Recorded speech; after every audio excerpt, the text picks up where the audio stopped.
Hello students, welcome back once again. तो आइए शुरू करते हैं आज बोर्ड के लिए वन शॉट केमिस्ट्री का। तो halo alkanes and halo arenes chapter का नाम है।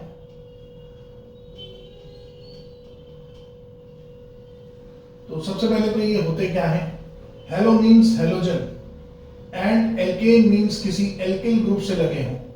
एल्किल मीन्स जैसे methyl, ethyl, propyl, any group. तो जनरली हम लोग एल्किल ग्रुप को आर से भी रिप्रेजेंट करते हैं और हेलो मीन्स हेलोजन, इसको एक्स से भी रिप्रेजेंट करते हैं। हेलोजन में फ्लोरीन, क्लोरीन, ब्रोमीन या आयोडीन हो सकता है। ठीक, अब सबसे पहले कोई भी ऑर्गेनिक का चैप्टर हो, दो भागों में वो चैप्टर को हम लोग डिवाइड करते हैं। सबसे पहला भाग होता है कि जो चैप्टर पढ़ रहे हैं उसकी मेथड ऑफ प्रिपरेशन, यानी उसको बनाते कैसे हैं, एंड अनदर पार्ट कि उसकी properties, physical and chemical property. Physical property में boiling point, solubility, dipole moment. Chemical properties में उसका chemical nature, chemical reactivity, other compounds के साथ कैसे होती है वो चेक करते हैं। तो सबसे पहले तो एल्किल हैलाइड इसका दूसरा नाम है। Are for alkyl. एल्किल की जगह हो सकता है मेथिल, एथिल, C2H5, जिसको आप खोल के CH2 CH3 ऐसे लिख सकते हैं। ठीक है, और आगे हाइड्रोजन जुड़ा होगा। तो इस तरह से हम लोग इस चैप्टर की शुरुआत करेंगे। सबसे पहले एल्किल हैलाइड की क्लासिफिकेशन, तो जल्दी जल्दी करा लेते हैं। सबसे पहले क्लासिफिकेशन। तो क्लासिफिकेशन हम लोग सिर्फ डिस्कस कर लेते हैं जो मुख्य है बोर्ड के लिए, on the basis of degree. Degree के आधार पे, डिग्री के आधार पे क्लासिफिकेशन क्या होती है। तो देखिए, अगर सेंट्रल एटम तो कार्बन ही रहेगा, अगर कार्बन के साथ जो हेलोजन जुड़ा है, ठीक है, उस कार्बन को देखते हैं। फंक्शनल ग्रुप से डायरेक्ट जुड़ा carbon called as alpha carbon. इस अल्फा कार्बन से कितने एल्किल ग्रुप जुड़े हुए हैं। ठीक, तो जैसे 3 एल्किल ग्रुप जुड़े हैं तो इसको बोलेंगे 3 डिग्री एल्किल हैलाइड। वैसे हम लोग एक तरह से और पढ़ते हैं कि अगर इस अल्फा कार्बन के पास कोई हाइड्रोजन नहीं है तो 3 डिग्री एल्किल हैलाइड। अगर एक हाइड्रोजन है तो बोलेंगे 2 डिग्री एल्किल हैलाइड, या 2 एल्किल ग्रुप है तो बोलेंगे 2 डिग्री एल्किल हैलाइड। और अगर 2 हाइड्रोजन है तो बोलेंगे 1 degree alkyl halide, 1 degree alkyl halide. ठीक, तो इस तरह से हम लोग क्लासिफिकेशन करते हैं primary, secondary and tertiary alkyl halide. Functional group से डायरेक्ट जुड़े कार्बन को अल्फा कार्बन कहते हैं। उसके बाजू वाले ये बीटा कार्बन होंगे जब एल्किल ग्रुप को खोलेंगे। ठीक है, तो ये हम लोगों को बीटा कार्बन मिलेंगे, इसमें जो पहला कार्बन होगा वो बीटा कार्बन होगा। ठीक है, तो इसके बाद सबसे पहले आती है उनकी method of preparation. Method of preparation, method of preparation. तो मेथड ऑफ प्रिपरेशन में सबसे पहले नंबर 1 आती है हुन्स-डाइकर्स रिएक्शन। हुन्स-डाइकर्स रिएक्शन क्या होती है?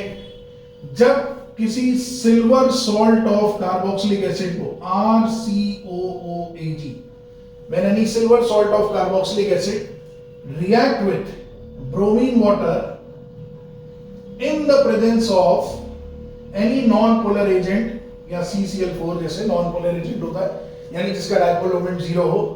ठीक, तो उसकी प्रेजेंस में जब रिएक्शन होगी तो देखिए होगा क्या। ये देखिए CO2 दिख रहा है, ये CO2 बाहर निकाल लीजिए। ठीक है ना, चाहे यहां लिख लो। तो CO2 बाहर निकल गया, एक Ag एक Br को लेके निकल लेगा, AgBr बना के, AgBr निकल गया। अब बचा एक एल्किल ग्रुप और एक ब्रोमीन, तो एल्किल और ब्रोमीन आपस में चिपक जाएंगे, बन जाएगा एल्किल ब्रोमाइड आपका मेजर प्रोडक्ट, साथ में CO2 और AgBr साइड प्रोडक्ट के तौर पे निकल गए। ठीक है, चाहे ऐसे लिखो चाहे प्लस लगा के जैसे लिख रहा हो चाहिए। ठीक है, इस रिएक्शन से मेनली हम लोग एल्किल ब्रोमाइड ही बना पाते हैं, या एरिल ब्रोमाइड बनाना हो तो R की जगह आप फेनिल ग्रुप ले लो, यानी बेंजीन ले लीजिए। तो अगर R की जगह फेनिल ग्रुप ले लिया तो आप ब्रोमोबेंजीन भी इस मेथोडोलॉजी से बना सकते हैं, यानी कि बेंजीन के ऊपर ब्रोमीन आके लग सकता है, यानी जैसा एल्किल ग्रुप के साथ एक ब्रोमीन जोड़ के वही एल्किल हैलाइड बन जाएगा। अगर एल्किल ग्रुप मेथिल है तो मेथिल ब्रोमाइड, एथिल है तो ethyl bromide and so on. ठीक है, तो ये होती है Hunsdiecker reaction. It is a free radical mechanism, ये एक फ्री रेडिकल मैकेनिज्म होता है। सारे मैकेनिज्म तो डिस्कस नहीं कर पाएंगे और ना आते हैं बोर्ड में, तो it is a free radical mechanism. ठीक है, तो ये बात ध्यान रखना है आप लोगों को, समझ गए कि नहीं? तो कहीं कहीं पर हाँ ये रिएक्शन क्लोरीन भी पास कर लेता है, एल्किल क्लोराइड बन जाता है, लेकिन वो प्रोडक्ट मेजर नहीं होता है। ठीक है, तो वो बातें नहीं करेंगे। अगले एल्किल हैलाइड बनने की method of preparation number 2, alkyl iodide बनने की method of preparation, Finkelstein reaction. Finkelstein reaction ये क्या होती है? बहुत महत्वपूर्ण रिएक्शन है ये सब एनसीईआरटी की। तो फिन-क्लिस्टीन रिएक्शन क्या होती है? जब आपने ये हैलोजन एक्सचेंज मेथड होता है, ये दोनों SN2 मैकेनिज्म है, इसके नीचे वाली भी जो आ रही है एल्किल फ्लोराइड बनने की। तो जब आपने किसी एल्किल हैलाइड को लिया और उसको रिएक्ट कराया सोडियम आयोडाइड से, अब यहाँ पर हैलाइड की जगह, क्योंकि आपको एल्किल आयोडाइड बनाना है, तो यहाँ हैलाइड की जगह या तो क्लोराइड ले लो या ब्रोमाइड ले लो या फ्लोराइड ले सकते हो। ठीक है, रिएक्ट कराओगे तो कुछ नहीं होगा, बस हैलोजन एक्सचेंज हो जाएगा, ये X निकल जाएगा और I आके यहाँ पर लग जाएगा, यानी एक SN2 मैकेनिज्म है। एल्किल आयोडाइड आपका बन जाएगा मेजर प्रोडक्ट, और साथ में Na के साथ जो सा हैलोजन लगा हुआ था वो निकल जाएगा। ठीक है, उदाहरण के तौर पे जैसे मेथिल हैलाइड है, इसको रिएक्ट कराया सोडियम आयोडाइड से, तो मेथिल आयोडाइड बन जाएगा और साथ में आपका NaX निकल जाएगा। Na के साथ अगर Cl है वहां पर तो Cl निकल जाएगा, फ्लोरीन है तो फ्लोरीन निकल जाएगा, जो भी। ठीक है, ये होती है Finkelstein reaction. It is SN2 mechanism, और इसके नीचे वाली भी स्वार्ट्स रिएक्शन, अगली बहुत महत्वपूर्ण, स्वार्ट्स रिएक्शन। एल्किल फ्लोराइड बनने का मेथोडोलॉजी, बहुत चंदी रिएक्शन होती है, तो एल्किल फ्लोराइड बनने की एक ही मेथोडोलॉजी है अपन लोगों कोर्स में। तो क्या है, जब किसी एल्किल हैलाइड को, अगेन अब क्योंकि एल्किल फ्लोराइड बनाना है तो यहाँ पे आप क्लोराइड ले सकते हैं, ब्रोमाइड ले सकते हैं, आयोडाइड ले सकते हैं। जब इसको आप ट्रीट करेंगे स्पेशली सिल्वर फ्लोराइड से, AgF से, या Hg2F2 या Cu2F2, ठीक है ना, Hg2F2, तो होता क्या है, अगेन हैलोजन एक्सचेंज, ये फ्लोरीन चला जाएगा उस एल्किल के साथ, और इस एल्किल के साथ जो X जुड़ा हुआ है, ठीक है, ये बाहर आ जाएगा, यानी ये Ag के साथ चला जाएगा। तो एल्किल फ्लोराइड आपका बन जाएगा मेजर प्रोडक्ट, और साथ में AgX, ठीक, सिल्वर हैलाइड जो भी है, आयोडाइड, ब्रोमाइड, क्लोराइड जो भी है वो निकल जाएगा। ठीक है, ये दोनों ही रिएक्शन SN2 मैकेनिज्म होती हैं। इट इज SN2 मैकेनिज्म, दोनों ही रिएक्शन ध्यान रखिएगा। ठीक, SN2 मैकेनिज्म है तो जल्दी जल्दी 3 डिग्री हैलाइड पास नहीं कर पाएगा। आप लोग पढ़े होंगे SN1 SN2, ज्यादा तो चर्चा नहीं कर पाएंगे, लेकिन थोड़ी जरूर बता सकते हैं। SN1 SN2 mechanism, SN1 3 degree halide पास करते हैं, SN2 1 डिग्री हैलाइड पास करते हैं, जनरली ऐसा होता है। बाकी अदर केसेस में अगर 1 डिग्री बहुत ज्यादा स्टेबल हो रहा है उसका कार्बोकेटाइन, तो ठीक है वो भी पास कर सकता है, बट स्टेबल होना चाहिए उसके लिए, क्योंकि कार्बोकेटाइन ही उसका इंटरमीडिएट होता है SN1 में। ठीक है, आगे बढ़ते हैं। अगली method of preparation alkyl chloride बनने की। तो हम लोग को बताया जाता था, वैसे तो एल्किल ब्रोमाइड और आयोडाइड भी बना सकते हैं इससे।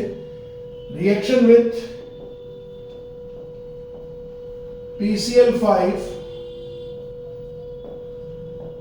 PCl3, SOCl2 and zinc chloride supported by concentrated HCl। ठीक, देखो बहुत सिंपल सी बात है, इन चारों का याद कर लो, इन चारों का काम होता है, क्या काम होता है? काम होता है किसी भी एजेंट में, रिएक्टेंट में अगर OH लगा है तो OH को हटा के Cl लगाना, OH को हटा के Cl लगाना। ठीक है, ये इन चारों का काम होता है, OH को हटा के Cl लगाना। तो आप कोई भी जैसे एल्कोहल ले लो, ठीक है ना, ROH एल्कोहल है, ठीक, आपने इनको रिएक्ट कराया PCl5 से या PCl3 से, PCl3 या SOCl2 से, या चौथा वाला zinc chloride ZnCl2 supported by HCl। इन चारों का काम क्या है? काम वही है, OH हटा के क्या लगाना? Cl लगाना। यानी कि OH हटा के Cl लगा देंगे और आपका प्रोडक्ट एल्किल क्लोराइड मेजर बन जाएगा। ठीक है, यानी एल्किल के साथ क्लोराइड आके लग जाएगा। ठीक तो यदि कोई एल्किल ग्रुप है, मेथिल, एथिल, प्रोपिल, ठीक है, ये भी एक ऐसे मैकेनिज्म है, आराम से आके एल्किल क्लोराइड लग जाएगा।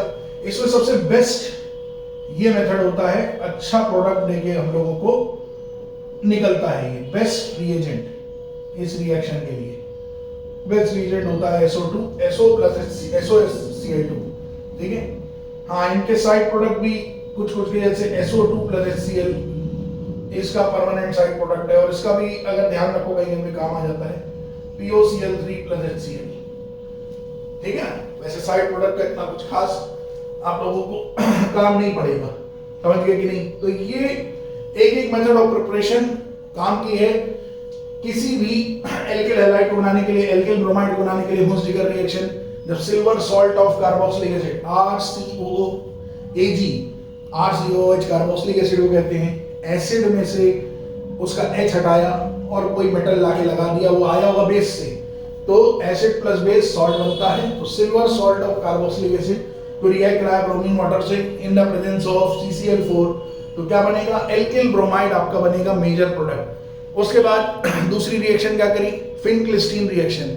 जब एल्किल आयोडाइड एल्किल हैलाइड, कोई भी एल्किल हैलाइड आयोडाइड नहीं होना चाहिए, सोडियम आयोडाइड से रिएक्ट करेगा in the presence of acetone की प्रेजेंस में, ठीक है, कीटोन होता है, तो उसकी प्रेजेंस में रिएक्ट करेगा तो बनेगा क्या? एल्किल आयोडाइड मेजर प्रोडक्ट बनेगा, फिनक्लिस्टीन रिएक्शन।